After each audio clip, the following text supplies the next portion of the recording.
Now, somewhere, the photograph I described in the first poem may still exist. It's from the only roll of film I ever shot in black and white in about 1976. I'm going to say in each case how long the poem is, because I think it's impossible to listen to, I find it impossible to listen to poetry unless I know how long I have to have a burst of concentration for. So this one is in 2 9-line stanzas and is called First Photo, in memory of my father, Jimmy Winn. There I took my first photo, dark-haired, keen.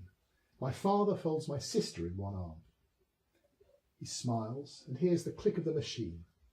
The world of oil and men assumed like a blazer, a blue pullover or a sweet foiled razor. Later, we visited a cousin's farm where one brown room was waxed and Sunday clean, but half sunk in the hen yard was a broad, dull knife whose purpose came and left me awed. I found his warm, accustomed, skilful hand, and all was made all right in his broad features, and everything seemed measured out and planned. 30 years later, and our fingers tap as I am passing him a folded map. I cannot bring a bucket of rock pool creatures and have him beam at me and understand. But it dies hard, wanting someone to say all will be well, with the power to make it so today. Is my volume okay? I feel I'm speaking fairly quietly. Am I all right for the volume? No, perfect. Right, good. So the next one, this is a Lake District poem. In the 1930s, the village of Mardale Green was flooded to make a reservoir for Manchester. A huge dam was built. And at times of drought, like this year indeed, the remains of the village resurface. I was there last month and I walked along the old road. We came off the Nanbeal Pass from Kentmere. And extraordinary things had arisen, like an old gate in part of the entrance to a cottage, a farm, I think. Sometimes the remains of the great pub, the classic pub, the Dun Bull, re-emerge. And you can have a drink in the Dun Bull, in other words, perch on the remains of its walls. So this poem is 3 14-line parts. Mardale, 1. Old lumen-loving lenses make the village appear inevitably real and present, yet faintly imprecise, as if of spirit with life and motion. Fells and buildings blend and seem to make one caramel sweetness, holding white-fronted mansions, farms with granular walls, a delta nearly splitting up 2 lakes the running beck kept joined, the soft-combed yews far taller than the church, and the Dun Bull with its own tennis court across the road, the centre of the famous autumn hunt, when all its 16 rooms would be snapped up and other gentlemen would happily sleep in bathrooms, in the windows, or the stables. 2. Isaac Cookson, 40 years a shepherd, brings a weak ewe for treatment on the farm. His features have a steady fire-coal valour, and yet, like many natives of the past, he seems to us a little slow as well, antique, with manners weightier than our taste. Look at the people working on the dam, their motorbikes, their level iron-framed houses, a hungrier kind of life force in their eyes. The Royal Engineers blew up the farms with new explosive they were keen to try, and ate beef sandwiches and brewed up tea. And as the waters rose, the lakes burst open with 18 billion rushing precious gallons. 3. When Manchester is thirsty in a drought, people still come to look at Mardale Green and stand on Chapel Bridge in red cagoules, descendants in the world of stone and air of long-dead shepherds with their brown pint mugs. But such a wasting of the fields, the delta, the delicate twin lakes took place to bring this summer marvel, ghostly stumps of yews, and grass regrowing on the tennis court, and silted dry stone walls like lengthy bones. Bluff, smiling men unrolling plans might think a heart that loved the place was bound to find new comforts, new distractions soon, as though one farm, one shingly shore, is like another.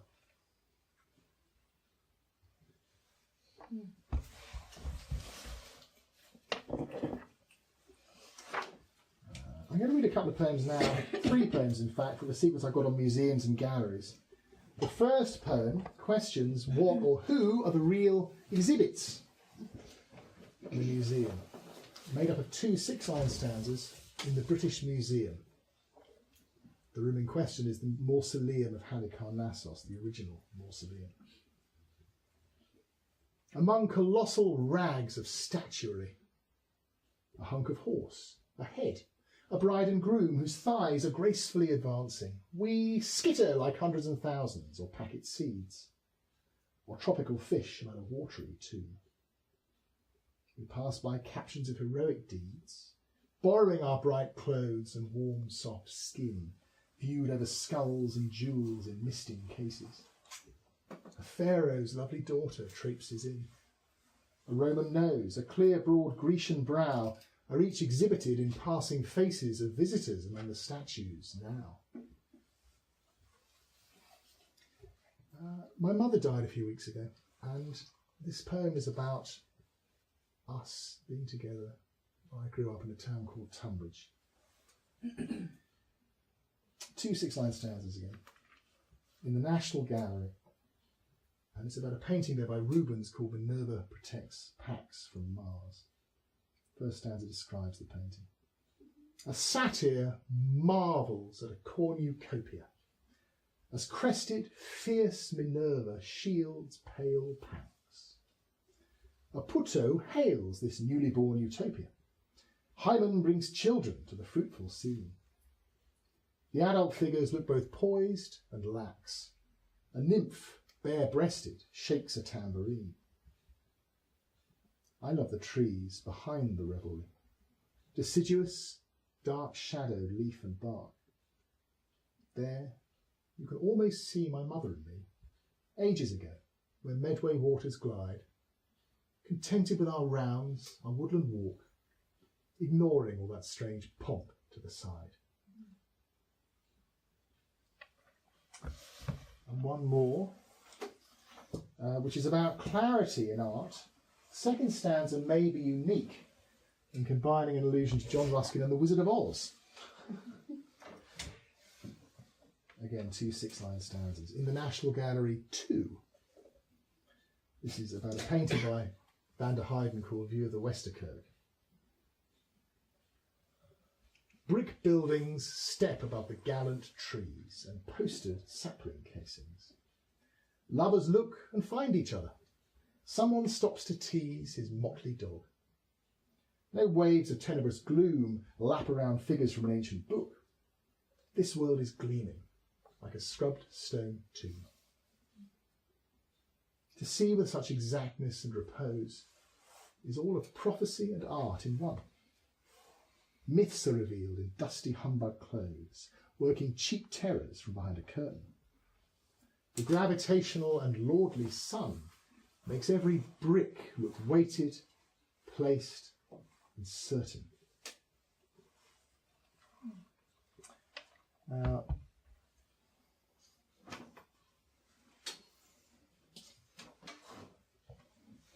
I'm not the first English visitor to Rome to be appalled at much Counter-Reformation decor in churches. This poem offers a comparison to an earlier age, a century in the Middle Ages, the Trecento, and is in 2 5-line stanzas. Churches in Rome, for Al and Elizabeth Dutton, whose flat we often stayed in. Luther was fought with any means, the lour of teeming mouldings crowding out delight, marble like fatty blood, soft frescoes blight, a saint's coarse talons. All this claims the power to rule and own, to hold the flock in sight. that these Trecento saints have lucent faces. Awareness decks their bodies like gold leaf. Christ has an arm around his mother.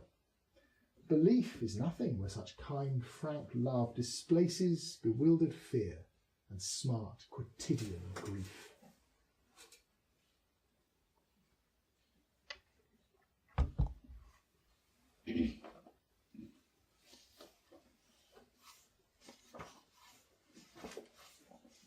Right, this is a painting about a painting that used to scare me when I was growing up. And since my mother's death, I've now got the painting in my attic, ready to scare me all over again, perhaps. Hobbema print, 3 quatrains.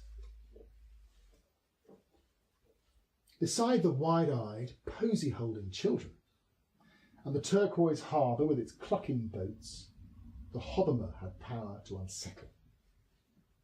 Among its wooded gloom flared ember golds, making a house, uneven as a pile of hay bales, slyly sinking into themselves. There were complex trees, and when the hall light caught them, wild, glinting canvas threads. All had its life. Villagers walked together, deep in secrets. I sensed the bonds they carried through the dark, the detail indirect in adult lives. That painting led into the heart's fierce groves.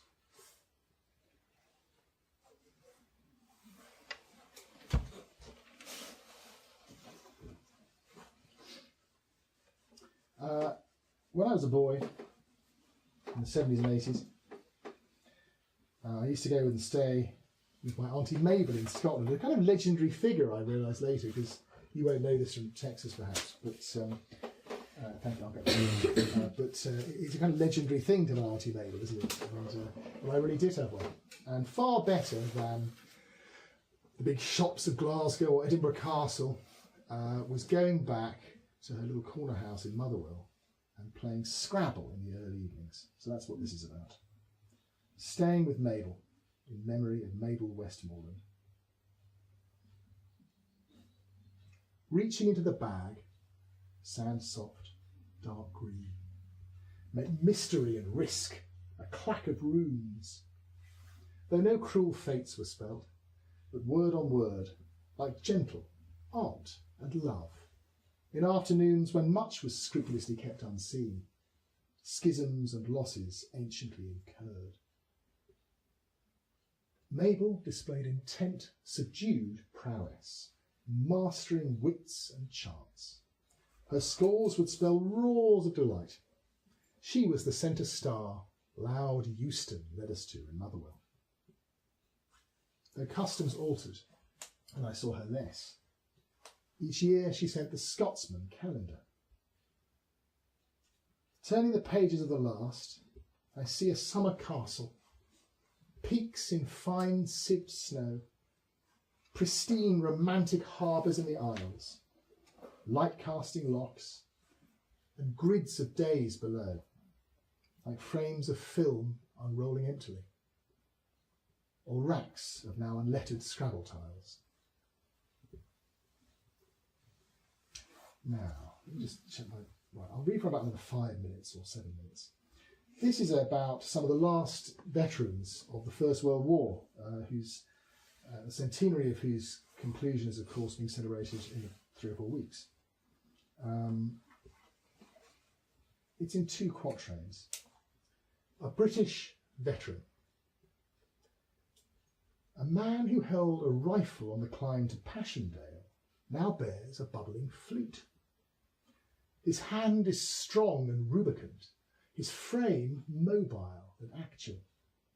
Watch him turn, salute Australian great-great-grandsons. Woolen cloth is covering his body now as then. That hand will soon slip under the stream of myth. No one thinks Agincourt was fought by men.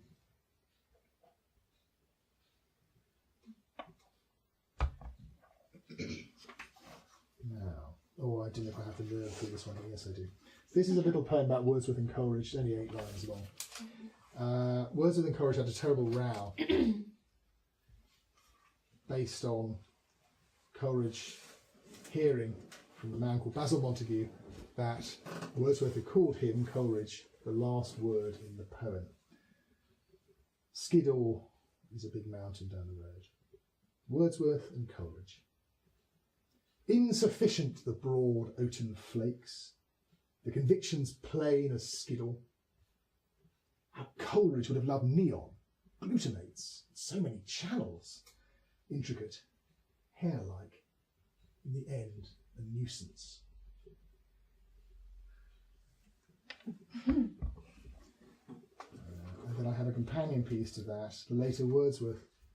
I think I can read this safely enough here, without fear of the candle catching me. Wordsworth's later poetry is generally not thought to be as good as his earlier poetry. And this poem wonders if the deeper springs of inspiration could be recovered in old age. The resting stone you'll see tomorrow. There are a couple of them on the way to Rydal, and it's where coffins were temporarily laid as they were being carried from Rydal to Grasmere for burial before there was a church in Rydal, past the lake of Rydal Water. And a palimpsest, if you don't know, is a manuscript which has been reused. So if you X-ray it, for example, or whatever ray you want to use, you might find earlier effaced writing. 2 5-line stanzas. The later Wordsworth. As coffins pause upon the resting stone, Rydal Water looks in human age farther and sweeter, moral and sororal, hardening to a darkly limbed engraving or early photograph, profoundly still. By the old church, the beck is quick as ever. Is there a way back to the spring of life? A sweetness running in all living blood, when eyes can see beyond their palimpsest, casting the grip on silver, title, seller. Now I'm just going to read 3 more. Can I have that bit of paper? Is it still not again? So here are 2 books post. I should say the title of my book, The Mortal Man, partly derives, mostly derives from being, I hope, about mortal joys, but there's also a pub called The Mortal Man, the other side of Wonsfell in Ambleside. Wonsfell's a mountain. And they have a copy of this in every room. They have a copy of this, it's also a hotel, and a copy of this, and also a copy of Richard Dawkins' The God Delusion. I didn't ask for that company, but those are the 2 books in every room. Now I'm going to read 2 subsequent to the book poems. The first of which is about a walk in Langdale, March last year, and something had happened to me when I was coming down from the Langdale Pikes. A tarn, if you came on the walk, you'll know what a tarn is, a small lake, usually among the mountains. The poem has 2 8-line stanzas, and there is an epigraph, a little quote at the top. The Last Walker.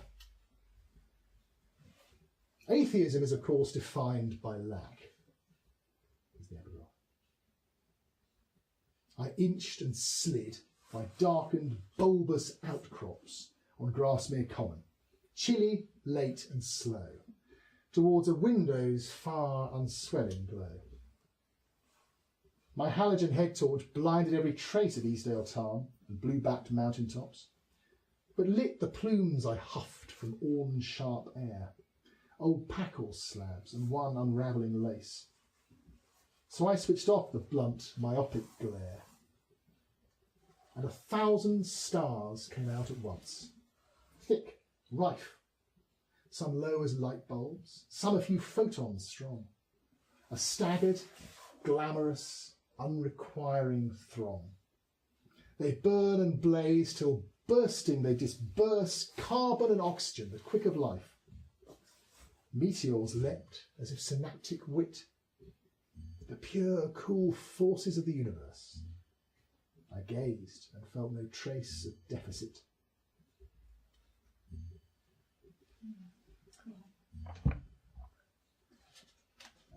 And this is a poem, in the 1790s, Coleridge and Southey proposed an ideal community which is going to be called Pantisocracy, or Rule by All, and have as one of its aims aspheterism, or common ownership of goods. This was going to take place in America on the banks of the Susquehanna.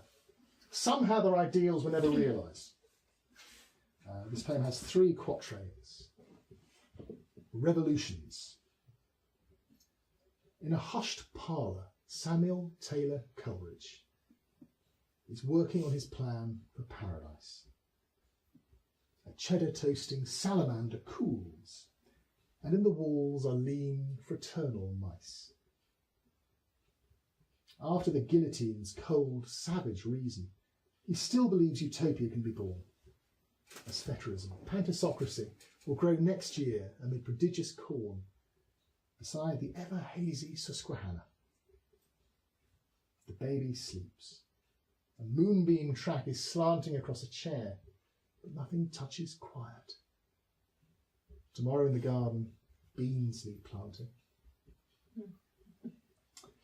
And one more, which is a poem about a walk from the town of Ambleside, where you're staying, to the village of Glenridding over the Kirkstone Pass.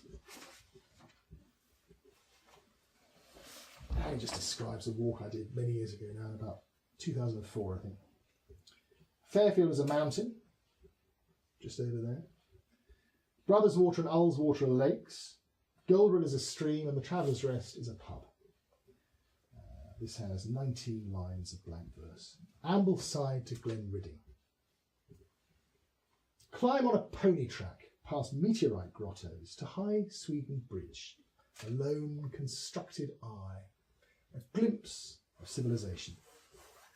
Then press on to a pre-human valley in the mountains, networked by veins of thin and plashable streams. Now up, and easy up, with Fairfield left.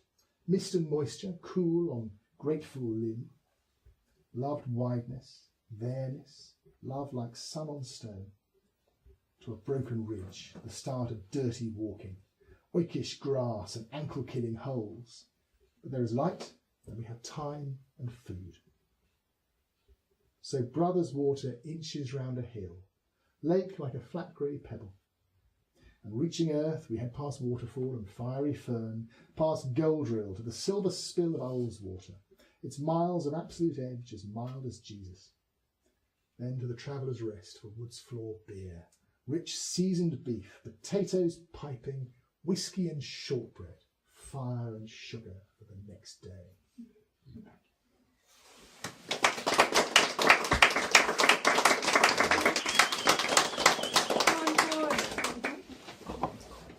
Yeah, encore. Encore? Yeah. All right, one more, if you're sure. Yeah, we are. This poem is about my garden in Oxford. We don't yet have the Neptune statue, but we're working on it.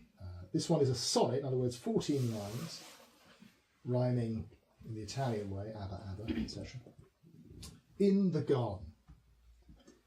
Neptune, open-mouthed, discredited, spouts from the fountain on our rosy wall. This August evening air is equable.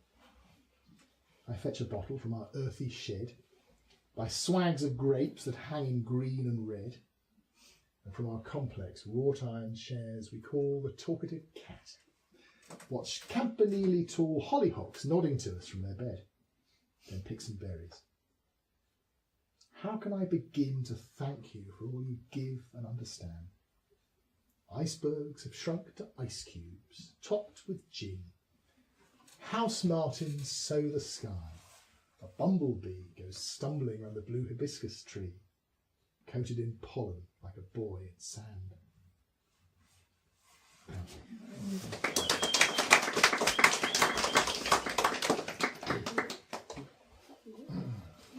Is there a next volume? There's a third of the next volume, which is 11 pages, or nearly a third. So I'm proceeding with glacial rate. 7. So, do we have is there a copy of Wordsworth?